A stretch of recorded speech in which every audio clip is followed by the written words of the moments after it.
చెప్పి. నా పేరు నరేష్ అండి. మాది కోయచలక గ్రామం, ఖమ్మం జిల్లా, రఘునాథపాలెం మండలం. నేను గత ఒక 3-4 సంవత్సరాల నుంచి ఈ భావశ్రీ అనే విత్తనాన్ని వేయటం జరుగుతుంది.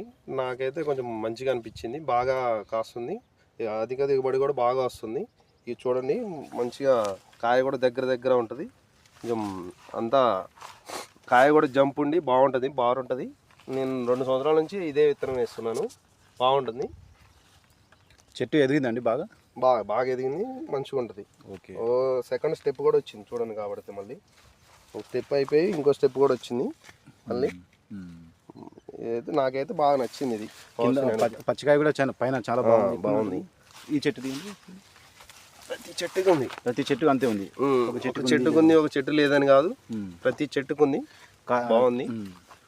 దీనికి రోగాలు కూడా చాలా తక్కువ, మంచి నల్లిని కూడా తట్టుకుంటుంది.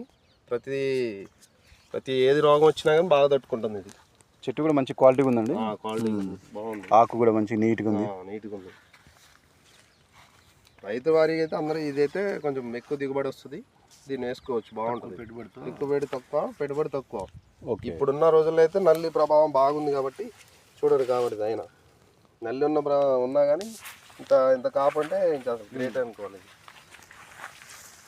అదే మీకైతే నచ్చిందండి ఈ వెరైటీ? బాగా నచ్చింది నాకు ఇది. ఓకే. మళ్ళీ మీ ఊర్లో ఎవరైనా చూస్తున్నారా ఏమైనా? మా ఊర్లో కూడా చాలా మంది వేసారు. మా బ్రదర్ కూడా వేసాడు, ఒకసారి కోసాడు, మంచిగా అయింది.